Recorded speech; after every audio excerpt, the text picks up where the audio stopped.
am Rajiv, managing partner at Orias Venture Partners, an early stage fund focused on technology-based investments in the Indian market.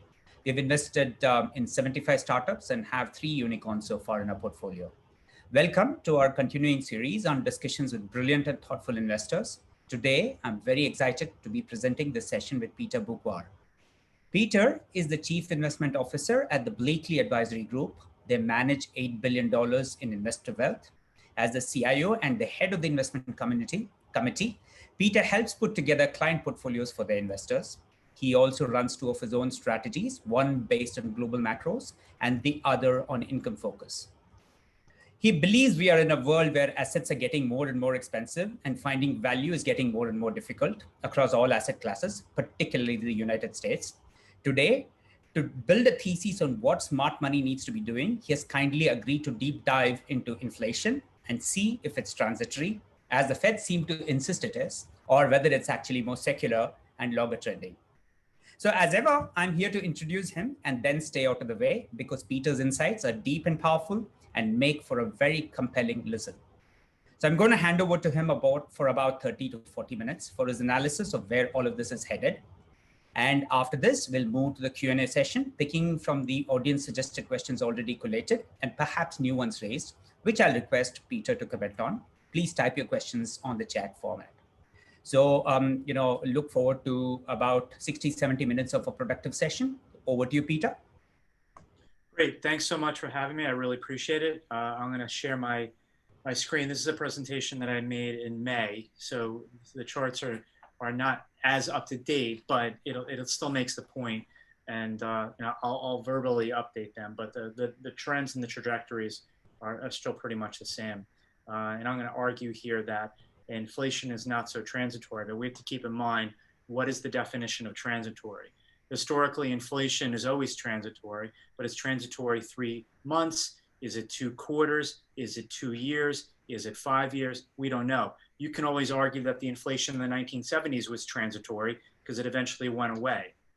But keep in mind, when we talk about inflation, it's in the context of a world of very low interest rates, as we know, with negative rates in Europe and Japan.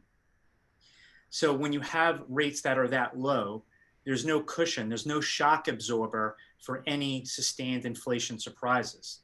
If in the US, the Fed funds rate was 2.5%, 3%, if the 10-year was 4 to 5%, we'd be able to handle higher inflation. But considering where rates are, as I mentioned, there is no cushion there.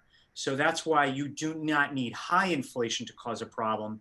You just need higher inflation for a period of time that can cause the problem.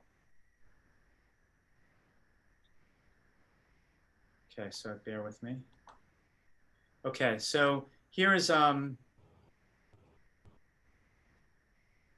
first chart. This is, understand that inflation is broken up into 2 different things. You have services inflation, you have goods inflation. And these statistics I'm going to show you are a lot of US data, but understand that the pressures that the US is experiencing is a global phenomenon. That inflation is not just centric to here. Now, obviously, every country has its own dynamic on the services side, but on a goods side, in a global economy where things are getting manufactured everywhere, that is felt more similarly. So in the US over the last 20 years, services... Sorry, Peter. Yes. I don't think we are able to see the slides. Would you want to share that again? Yeah. Can you see it now? Yeah, we can. Okay, sorry about that. Sorry. Okay, so this is a chart on services inflation ex energy. Over the last 20 years, it's averaged 2.8% per year in the years leading up to COVID. So there is nothing transitory in the US about services inflation. A lot of that has to do with higher rents, higher education costs, higher medical costs, higher life insurance, auto insurance, and a lot of different things. You go to a movie theater, you go to a concert, you go to a sporting event, every single year, the price of that ticket goes up. So this is rather persistent. What has kept the overall aggregate inflation statistics at bay is the goods side, where you have goods inflation. Wait, hold on. Okay. This is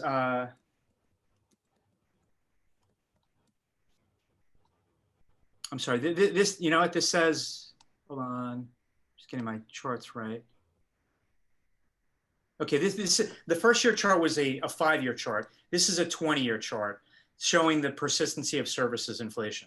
Okay, so what has offset that is goods deflation. This is a chart over the last, of the 5 years leading into COVID, where goods prices fell at an average annual rate of 0.3%.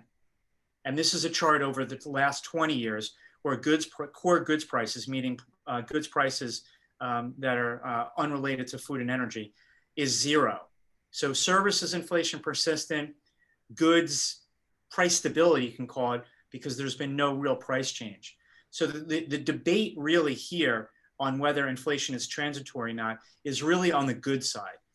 Because after a moderation in services inflation in the US last year, because obviously people were stuck at home and rental growth slowed, that services side, as the economy reopens, is going to accelerate.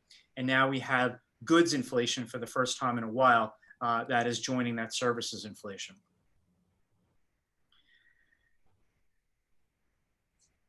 Okay, this is a chart of another one highlighting the core goods prices. Now this is over the past year, and you can see this acceleration. And this really started about a year ago when everyone was stuck at home and everyone ran to the supermarket. And all of a sudden you saw bare shelves on the supermarket. And that was the first sign that supply chains were all screwed up because of COVID. And a lot of that obviously had to do with production facilities that were offline. You had a lot of absenteeism. So whether it was Kellogg's making cereal or with Smithfield Foods making meat and beef, there was just not enough supply. At the same time, we had this massive amount of demand. And that, I think, then continued into other things. As we saw in 2020, one of the surprises was this flood of spending on goods. Obviously, people weren't going outside and spending on restaurants and bars and other services, but they were renovating their kitchen, they were redoing their backyard, they were buying exercise equipment because they weren't going to the gym.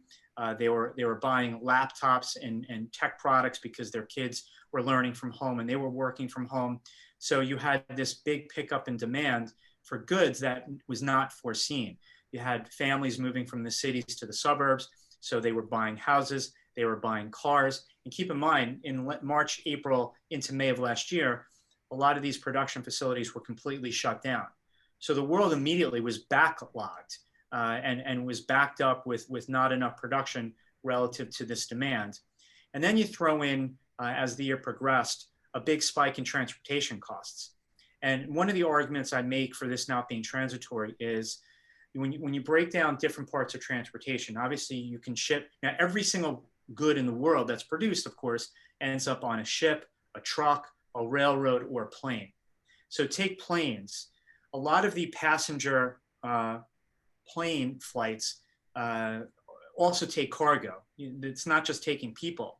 So we've obviously shelved over the past year a lot of planes. Well, that took a lot of cargo capacity offline that was then filled by FedEx, UPS, and others. But that is something that's not going to come back to pre-COVID levels for a while, particularly when you have business travel. That's going to take a while to recover. In 2019, we had a manufacturing recession globally, driven by the Trump trade tariffs on China.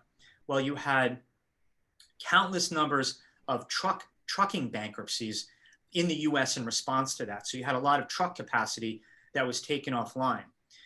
We've had massive consolidation in the container shipping market over the last couple of years that is now dominated by a few big companies.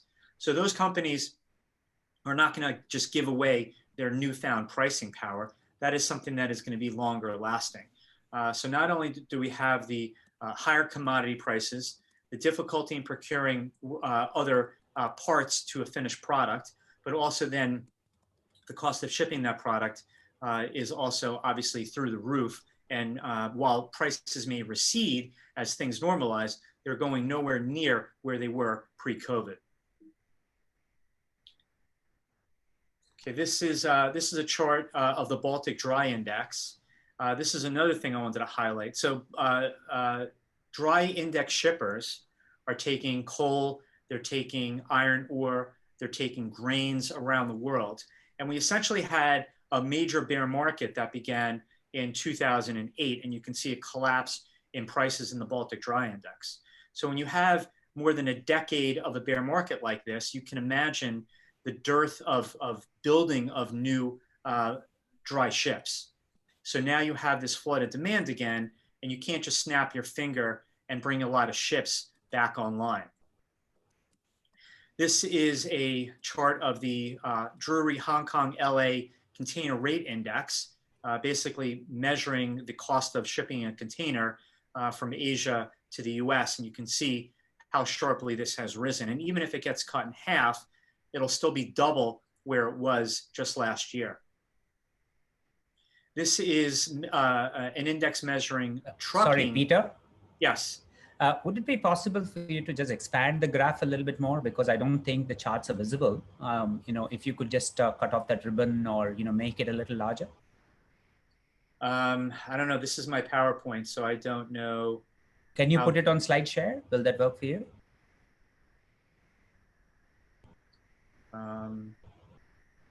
The mouse at the we have lost, I think, the slides now. Okay, yeah, we are now back. So you can't see this chart? It's a little small. If you could make it a little larger, that would be helpful. Yeah, I don't know how to do that. This is like a finished product, and okay. Yeah. All right, let's just continue. That's fine. Okay. So the point is that trucking prices, because of the lack of capacity that I mentioned, has gone up sharply.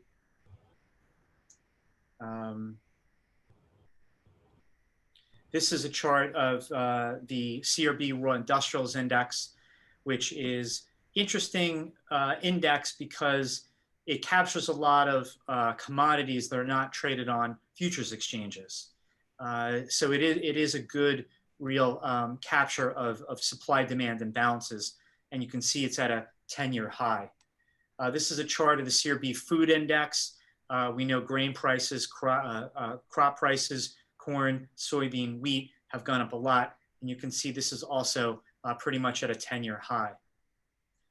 This is a chart because I want to talk about energy, because I think energy is also a key component of this debate about transitory or not. If you are a CEO of an oil company and every day you go to work and you are getting beaten down by environmentalists about cutting your emissions, if you are losing leases in the US with the new administration, if all you're hearing about is ESG, the last thing you're going to do is plan for long-term oil drilling projects. That's going to cost a lot of money with an uncertain outcome. So a lot of oil and gas companies, not just in the US, but around the world, are going to be running their business for cash, and you're going to see a slowdown in investment spending.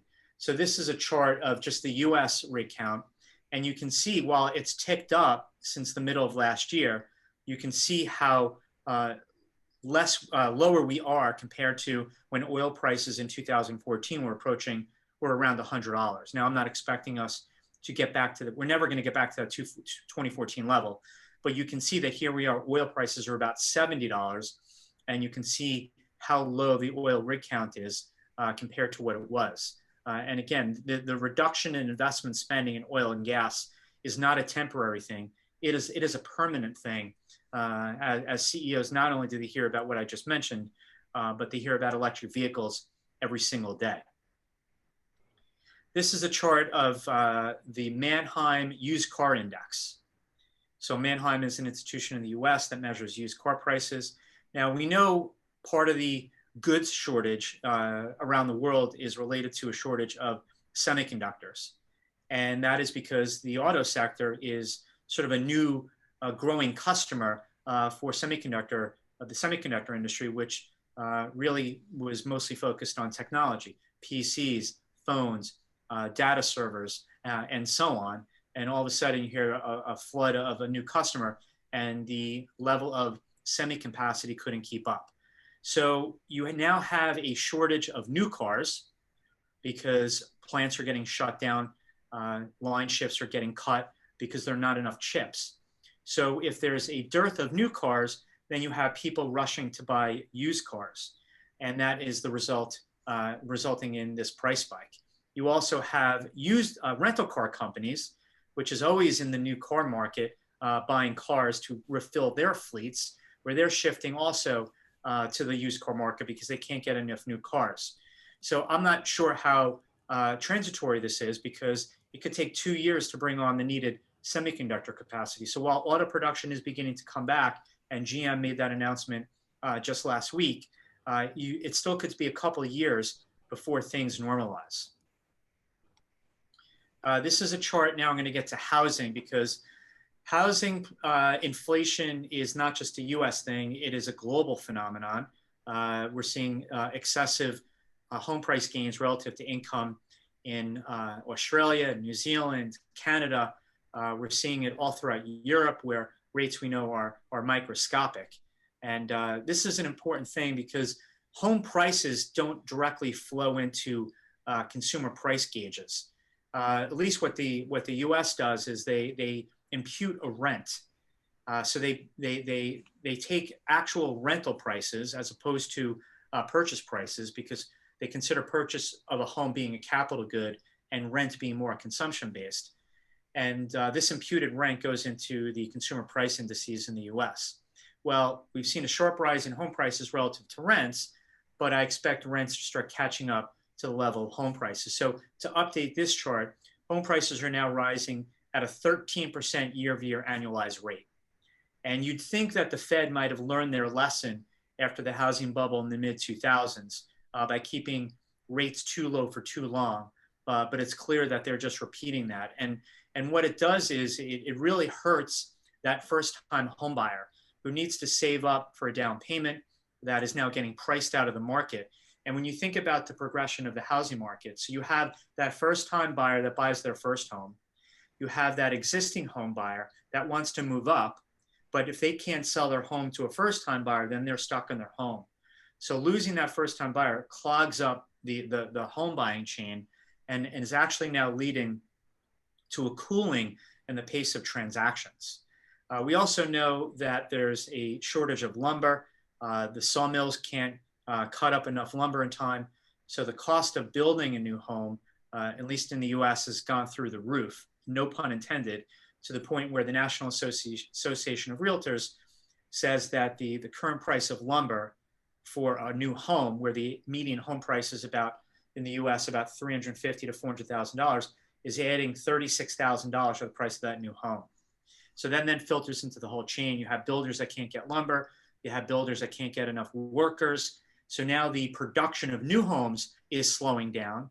Therefore, you're further crimping supply in the overall housing market, because we desperately need new home construction to slow that pace of increases of existing homes.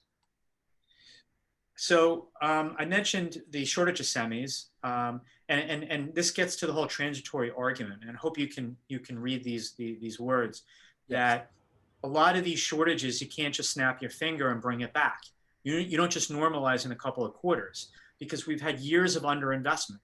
In the US, getting back to housing, after the housing bust, we've had 10 plus years of underinvestment of new homes. We're now going through an underinvestment in oil and gas. We had a decade plus of underinvestment in dry bulk shipping. We have underinvestment in trucking capacity, as I mentioned.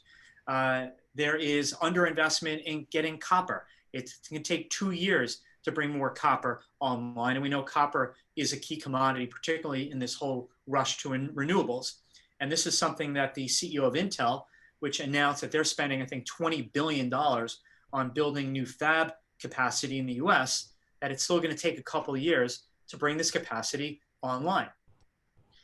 This brings us then to the wage picture, because labor costs, we know, are a big portion of a company's cost basis. As much as 50 to 60% of a company's cost structure is their labor costs.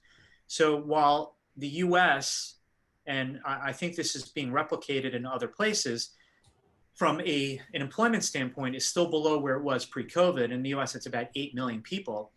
The labor market, I argue, is a lot tighter than that implies, because you have aging baby boomers that maybe were looking to retire in a couple of years, but COVID is speeding up that process.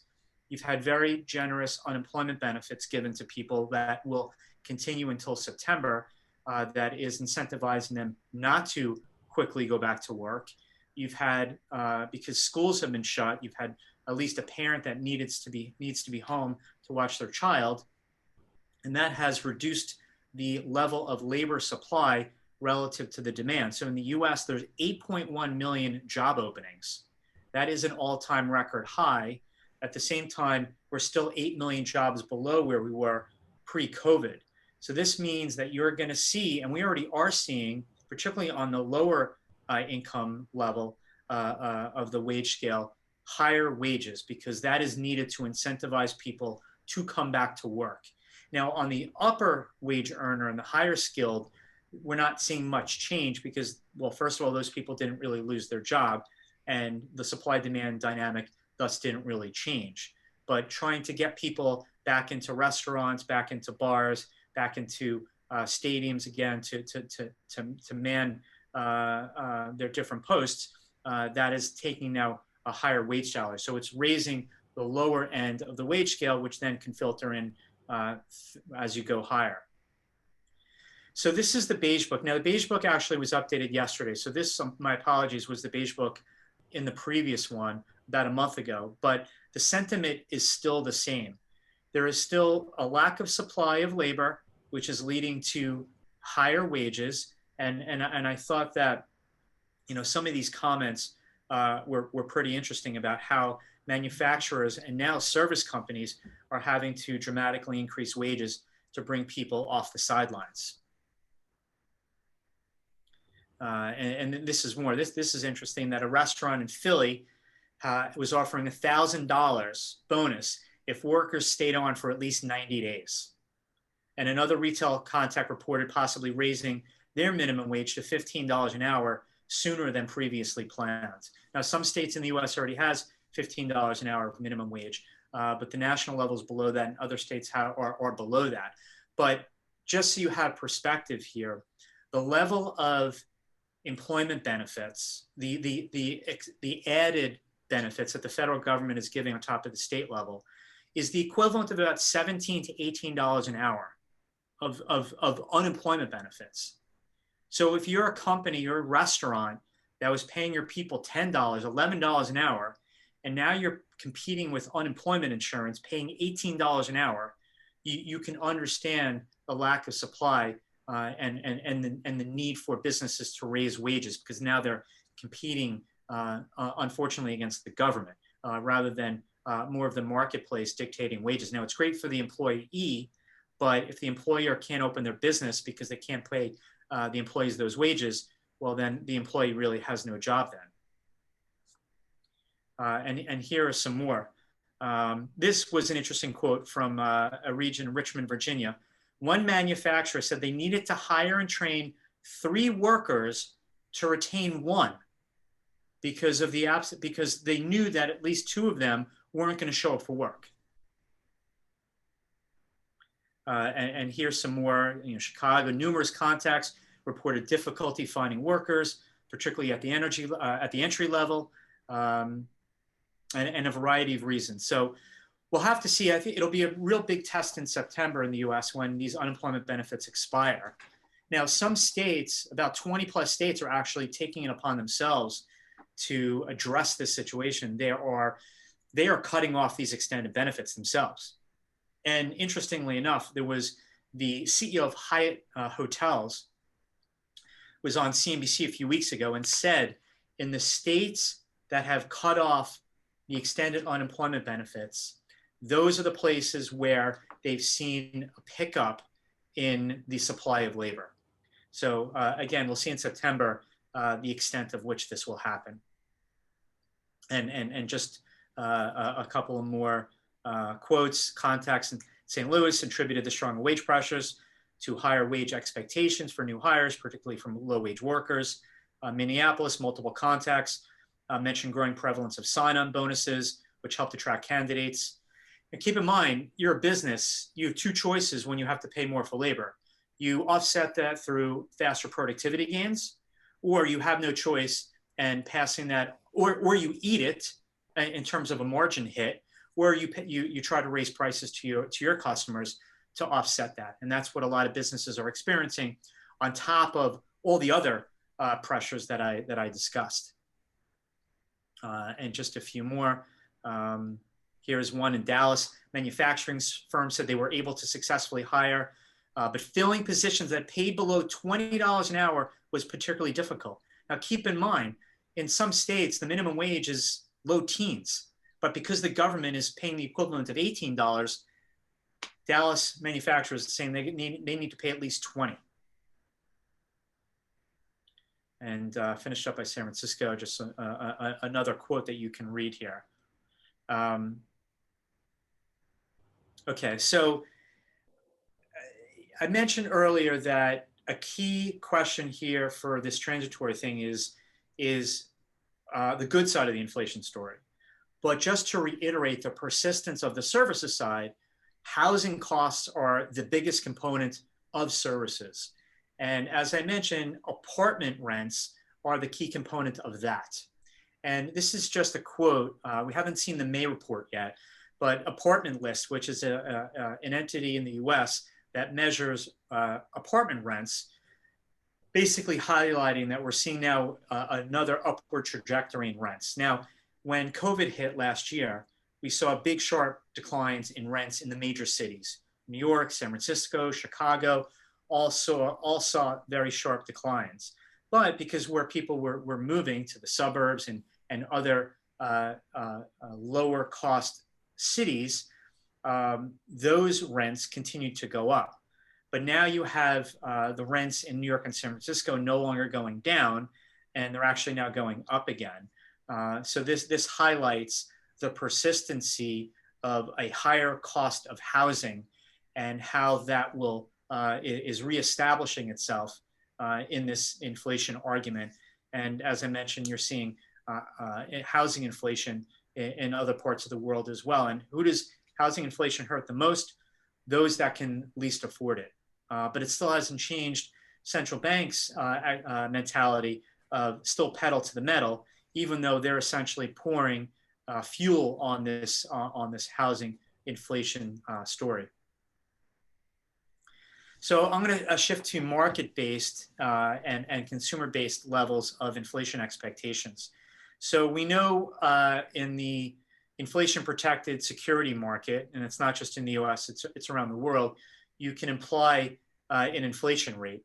And this is not updated over the last couple of weeks, but you can see the trend that inflation expectations, this is the Treasury inflation, so this is US based, but we're seeing very similar trajectories in Europe, even Japan, the home of no inflation, we're also seeing a rise in inflation expectations. And you can see in the US, this is at the highest level since 2008, when oil prices were $150 versus half that today. So that was the 3-year break even, so showing you short-term inflation expectations. And here's the 10-year, which is the highest since 2013. Now, in the consumer confidence indices that we get in the US, they ask consumers, what are your inflation expectations 1 year out, and what are they longer term, 5 to 10 years out? Now, I pay less attention to what they say about 5 to 10 years out, because I don't even know what I had for dinner last night, let alone trying to figure out where inflation expectations are going to be 5 to 10 years out. But as you can see, at least 1 year inflation expectations in the US. Now, this shows, if you can see this, I know it may be small on your screen, shows 3.4%. This is now 4.6% in the Michigan confidence number that we saw last week. So even further here. So you're now at the highest level since 2008 in this consumer confidence measure of 1 year inflation expectations. This is another survey. This is the Conference Board. measure of one-year inflation expectations, and their update remained at 6.7%, which is also the highest since 2008. Now, here I highlighted, if you can read this, a bunch of companies that are now what they call taking price, which is, I guess, their politically correct way of saying that they're raising prices because they're feeling all the cost pressures on the manufactured side, transportation side, and keep in mind also the packaging side. Any company that needs to package a good is seeing higher packaging costs. The higher price of resin, the higher price of polyurethane is also now an embedded cost that these companies are having to deal with. And they're all raising prices. And, you know, it may not sound like a lot for, you know, a box of cereal to go from $3 to, you know, $3.20 or $3.30, but on a percentage basis, that means a lot.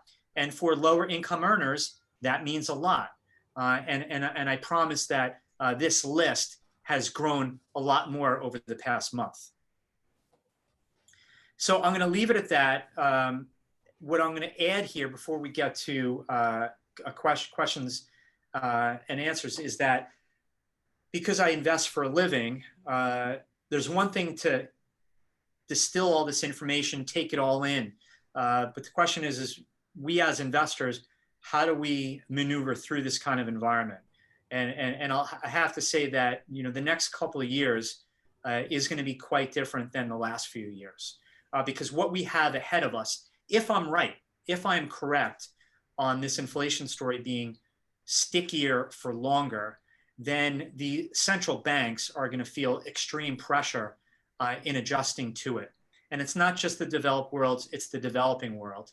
And emerging markets are the most sensitive to changes in interest rate. I'm sorry, changes in inflation. Therefore, the pressure is going to be even greater on them to adjust their monetary policy by raising interest rates. In the developed world, you know, we know that there's been all this QE on top of very low rates, and the way that these central banks are envisioning pulling back on the stimulus is to first slow down their asset purchases before they even get to the possibility of higher interest rates, which is a tell of how far behind the curve these central banks are, that it could take a few years for the Fed at least to fully taper their asset purchase before they even raise interest rates off zero. The European Central Bank, they're only talking about tapering their pandemic emergency purchase program. And notice the E, emergency. Europe is clearly no longer in an emergency anymore, but the ECB still has this emergency policy on. That's even before they get to their tapering of regular QE. That's even before they start talking about trying to get out of negative interest rates. So there's going to be a shock to these central bankers if this inflation continues on the way that I think it will be.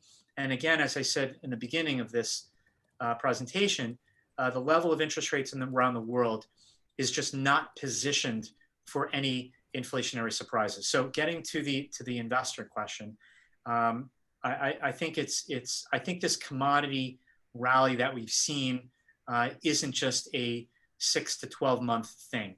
I think it lasts, and it's easy to compare it to the previous commodity bull market and say, well, that was a lot of it had to do with China and the urbanization of China and the growing middle class that we saw there. Well, I'll argue that India, notwithstanding the tragedy of COVID and the second wave that is heartbreaking to see, India is going to replace in many ways the demand side of China in a lot of key commodities. So I think this commodity bull run lasts. I think copper prices go much higher. I think ag prices go higher. I think oil and gas, as I mentioned, goes higher. So energy stocks, agriculture-related stocks, specifically fertilizer companies, copper companies, which have already done well, but I think copper is going to surprise in the upside. I think when you look out over the next 10 years globally in terms of where to invest, I think there's going to the place that is going to work is a place where it didn't work so well the last 10 years, And the place that worked over the last 10 years is not going to work so much over the next 10 years. And we know what worked over the last 10 years. It was buying US technology stocks, where just a couple of years ago, you couldn't even imagine what $1 trillion market cap was like. But now in the US, we have multiple companies with $1 trillion market caps. But valuations are extraordinarily expensive. The market cap of the US relative to the market cap of the whole world has gotten very outsized over the past 10 years, certainly relative to US GDP compared to global GDP. And a lot of that, again, was the growth of technology companies and PE multiple expansion.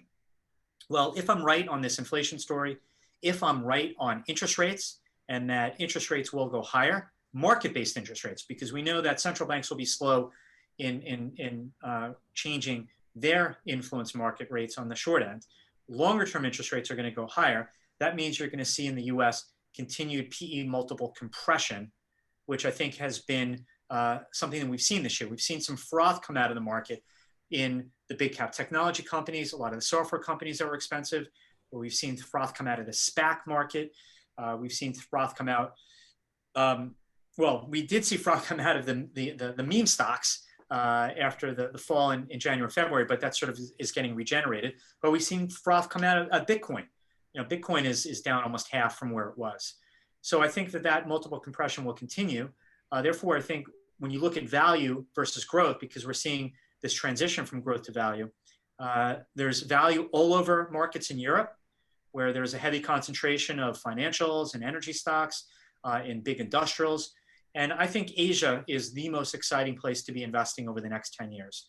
I think the Chinese and Indian consumer are the two most important economic drivers when looking out over the next 10 plus years. And it's not Chinese manufacturing, even though they're still going to be strong.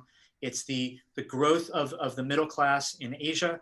It is a higher propensity to spend, and it is meeting that I think is going to be a key economic driver. So I would focus on Asia and those businesses that have tilted towards that rather than the US when looking for outsized returns. Now in fixed income, we know it's extraordinarily difficult with interest rates where they are, but really if you want yield, emerging markets are the only place to really find yield. So I think on the credit side also, I prefer emerging markets. And because I'm bearish on the US dollar, by having overseas exposure outside the US, you'll also gain some non-dollar exposure that I think will help one's portfolio. And there are also, even in the US, there's still value opportunities with PE multiples in the high single digits, low teens, that have sort of been left for dead with everyone focused on Bitcoin and SPACs and tech stocks that for those searching will find both value and find dividend yields. But again, I find most of those opportunities overseas. I try to invest anywhere there's an opportunity rather than saying, okay, where do I invest and then try to find ideas? And most of the ideas that I'm finding are outside of the US, whether it's telecom companies in Europe and Asia, as I mentioned, oil and gas companies outside the US, and even in the US that I'm finding opportunities. But it's going to be a much more treacherous, bumpy road because of this inflation story. And if you were to define 2021, 2022, and you look at three things, it's inflation, it's inflation, it's inflation, because that's going to drive interest rates. The change in interest rates is going to drive stock prices and other asset values, and it's going to determine how central banks that have been so pedal to the metal and how they eventually start to ease their way off. And with that, I'll leave it open for, hand it back to Rajiv for questions.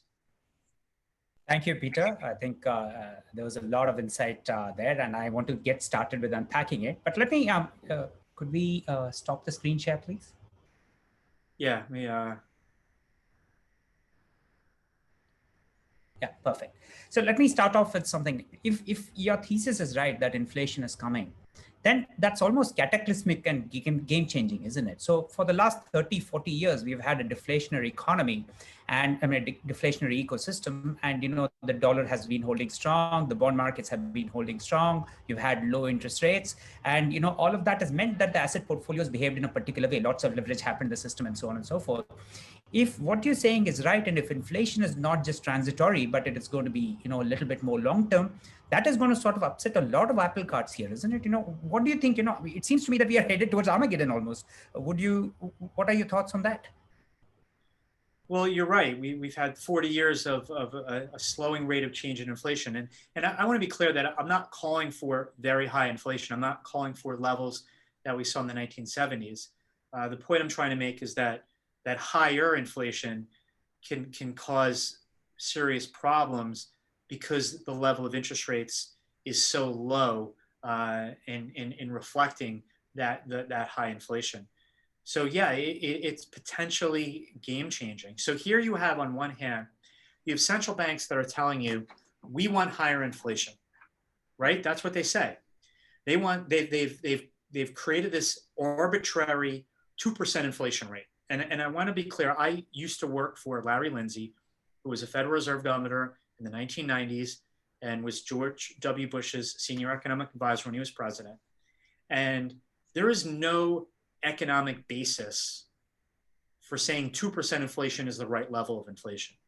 The only reason why there is a 2% inflation target is because theoretically, if that actually happens, that assumes that the Fed funds rate, or the short-term borrowing rate, would be at or above 2%.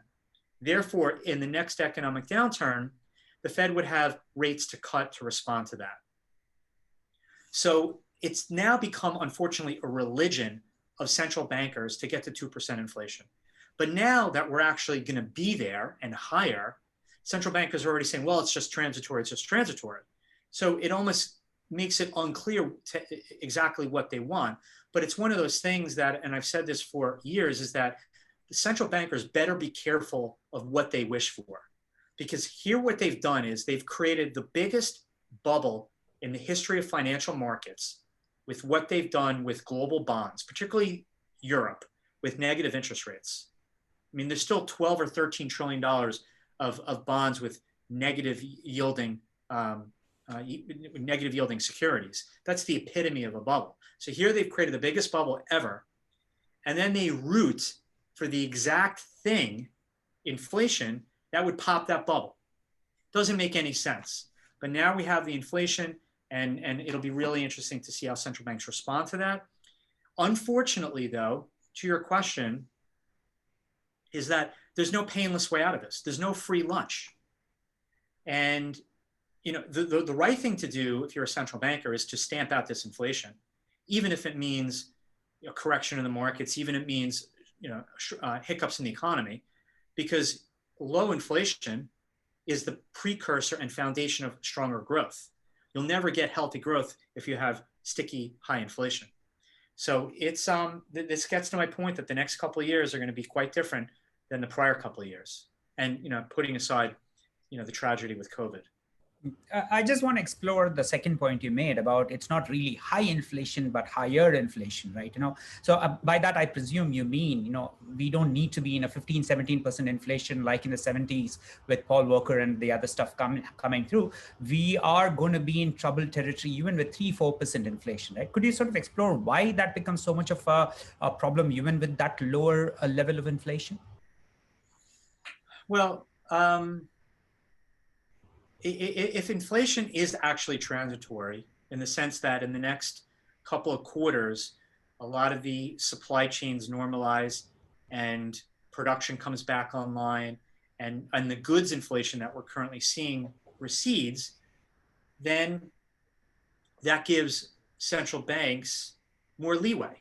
Because keep in mind, what has allowed central banks since the global financial crisis in 07, 08 to print all this money, to invent negative interest rates, where, in the history of the world, we never had negative interest rates. The world was fine for 4,000 years without negative interest rates. But, these genius central bankers thought that, okay, negative interest rates all of a sudden was a good idea.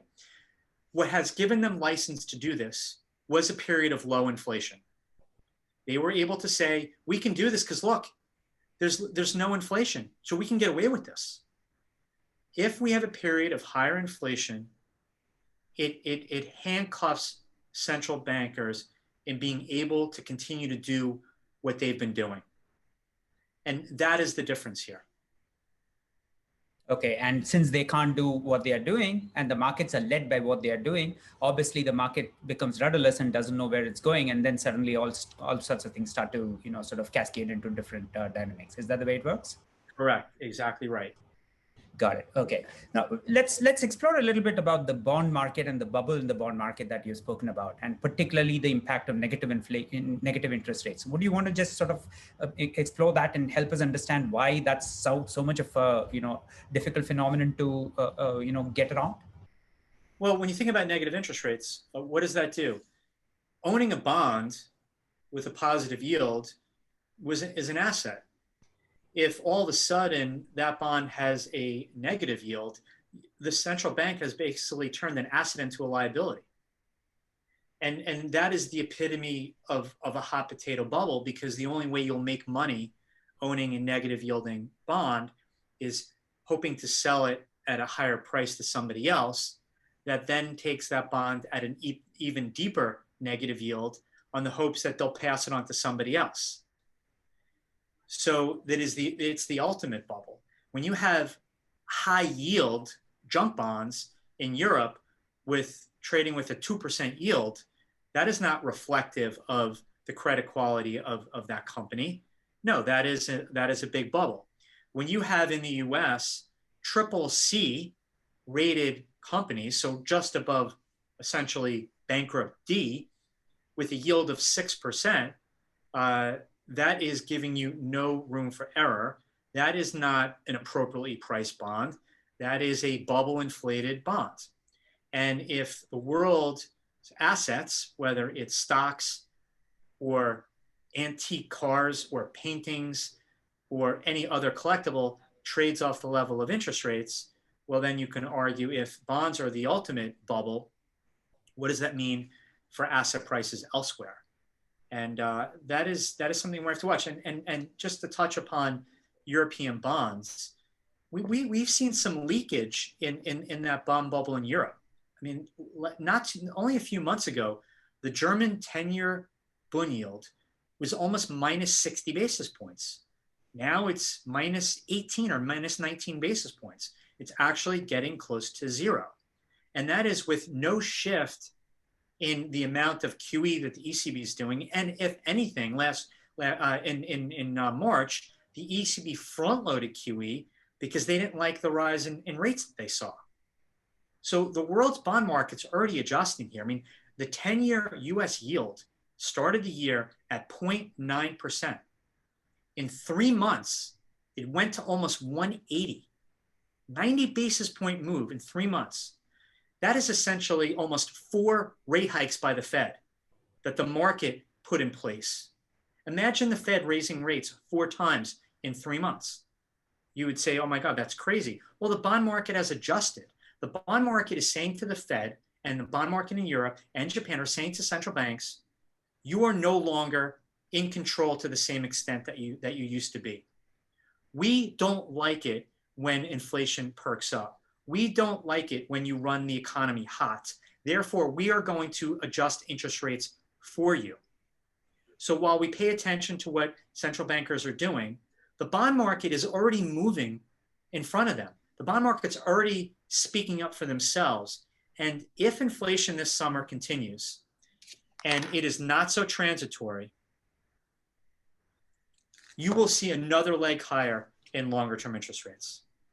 Got it. There's another question here, which is basically, do you have a view on the debt to GDP ratio in the US and where it's headed and what its implications are? So the debt to GDP ratio in the US has essentially gone straight up since the 1970s.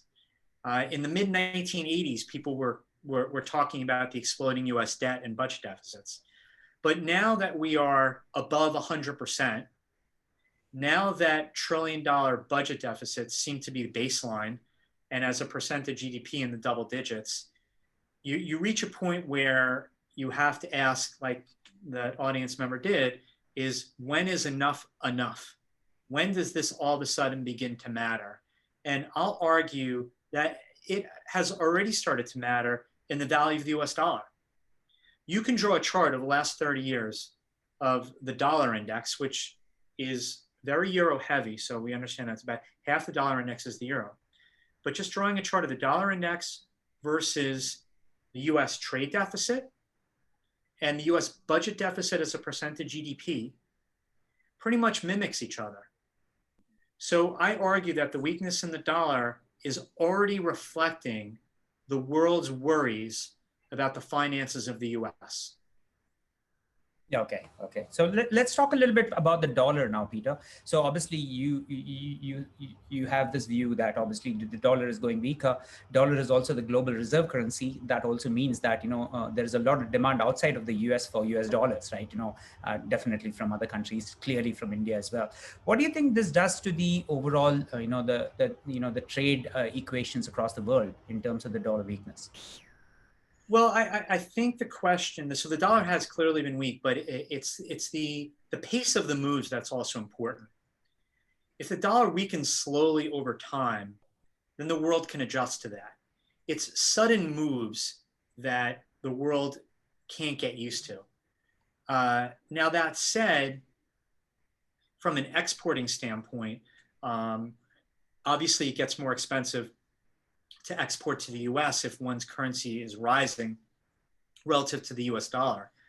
But because China and Asia are becoming such a global economic presence, that countries outside the US are therefore going to be less dependent on the US for their exports.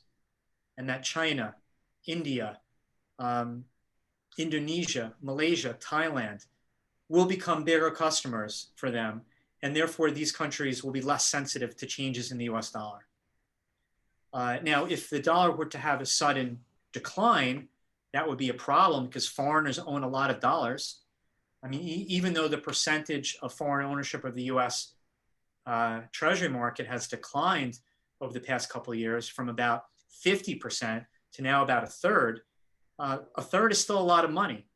So there would be a lot of capital loss on a sharp decline of the dollar on the foreign side, which then means that a lot of these countries would probably repatriate. On the other hand, a dollar decline would make US assets more attractive to foreigners. And foreigners maybe would be more interested in US assets if their currencies rallied compared to the US. Got it. One quick question coming back to inflation. There is this question of stagflation that seems to be looming. Is that something that you foresee? And if there is stagflation in the developed world, what does that mean to the emerging world? Because obviously a lot of the inflation is actually exported to the emerging world as well. So what are your thoughts on that? Well, stagflation is here. If an auto plant can't run at full capacity because they can't find semis, then that's stagflation. If a restaurant can't be open at its full hours, or they can't open as many tables as they did pre-COVID because there are not enough servers, that's stagflation. If a home can't be built because they can't get the lumber and they can't find the labor, that is stagflation. So stagflation is here. It's just some things I've been reading in China. There have been Chinese manufacturing facilities and Chinese businesses that have needed to temporarily shut down because they can't find enough parts and materials. That's stagflation. So it's here. And unfortunately, that has obviously damaging implications for growth and asset prices and in interest rates, but also it's a central bank's worst nightmare. Because what do? You have slow growth, high inflation. Well, if you raise rates to deal with the inflation, then you slow growth further. If you do nothing, well, then that risks even higher inflation and slower growth. So it's gets back to my point. The next few years could be quite different than the prior couple of years. And if it is stagflation in the developed world, then what does it mean to the emerging world? I think because this goods inflation is a global phenomenon, they're experiencing the same things as I mentioned with China. Commodity prices are felt around the world. Shipping prices are felt around the world. If you can't get, I mean, when you think about the shift over the last 20 to 30 years to just-in-time inventory, if you can't get it just in time, then it clogs up the whole chain. I mean, when you think about just making a car and the thousands of parts that go into that, if links in that supply chain get disrupted, it disrupts the production of that end product. Mm-hmm. And it's felt everywhere around the world. Gotcha. Shifting gears, last couple of questions really. One is really that, you advise a lot of institutional investors as well, Peter, and you've also seen the emergence of the Reddit generation and the GameStop and other things. So there is a retail versus the institutional investor versus the hedge fund versus. So in this new world where everything is up in a toss, what do you think are the relative, roles being played by this? Is there any relative balances that are coming through or changing based upon what you're seeing right now?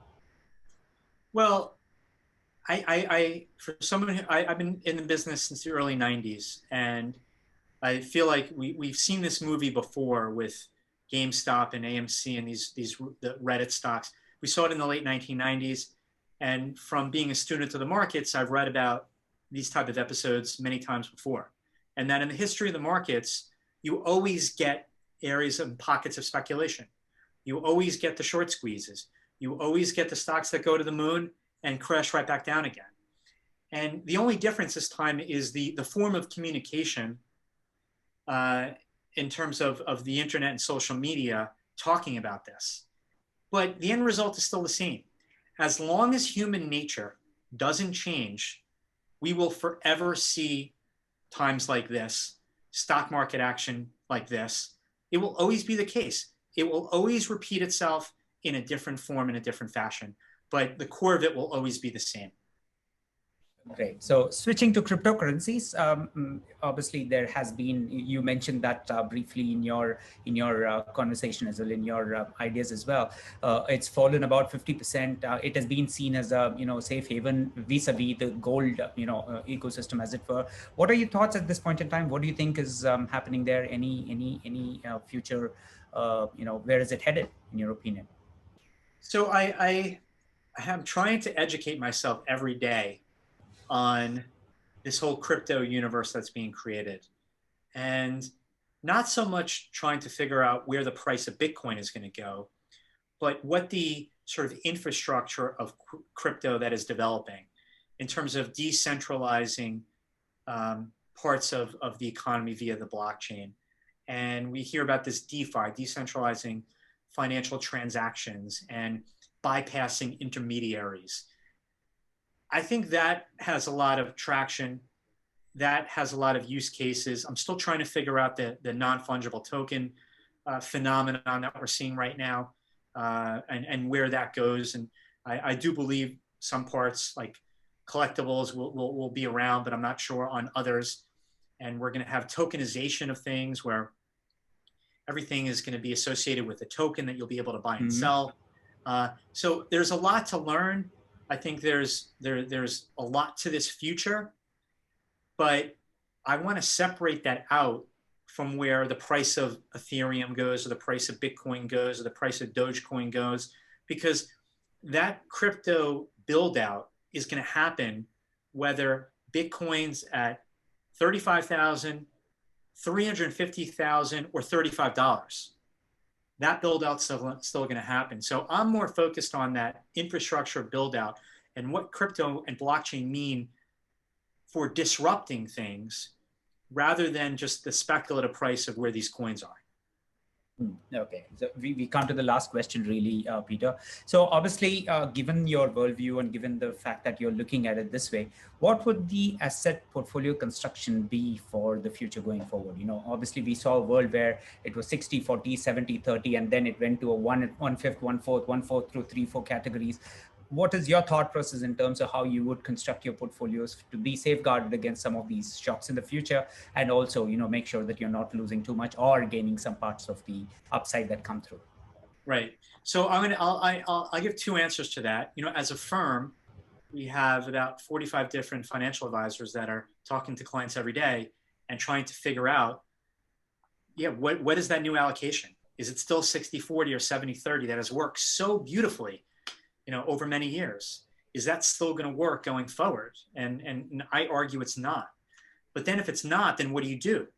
That is the difficult question, because you take the 40%, for example, which is fixed income historically.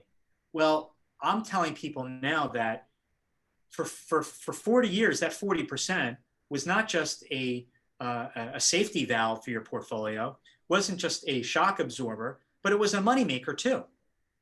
Now, it's really not much of a moneymaker. And you have to look at your fixed income part of your portfolio more as capital preservation rather than anything else. And if I'm right on inflation, it potentially can be a money loser. That's why paying attention to your duration is so important. Now, my global macro portfolio, just to use that as an asset allocation example, is very low on fixed income. There's only about 15% fixed income, and that is in inflation protected bonds and emerging market bonds. I have a 15% allocation to precious metals, gold and silver. I have, you can double that allocation well, you can add another 15 to 20% in commodity stocks with energy, agriculture, industrial metals, even uranium that I feel is important here, in addition to having value stocks. And yeah, growth part of a portfolio is really important, but I think the growth story for a period of time is going to take a back seat to other parts, again, because it's already had such a great run and valuations are very high. And these are great companies still, but you know what? Microsoft had an 85% market share in the PC software business in 2000. And that didn't stop the stock collapsing and not getting back to its level of 2000 until 2013. So a great company doesn't always mean a great stock. And just as we've seen in these meme stocks, a great stock doesn't always mean a great company. Great. I think, thank you so much. I think we got a lot of insights out of that conversation. Clearly, your conversations with all the, the wealth managers, as well as the, portfolios that you're advising is actually coming through. Thank you so much for that. And appreciate your time as ever, Peter. Thank you. Thank you. I appreciate having me. It was a pleasure. Cheers. Look forward. And if people want to reach you, where would they, reach you? If they're interested in reading my daily commentary on markets and the economy, they can go to my website and subscribe to bookreport.com. It's BOOCK report.com. And if they want to reach out to me at Bleakley, our website is bleakley.com, and there's contact information on that. Thank you so much, Peter. Appreciate it. All right. Thank you. Bye-bye. Bye-bye.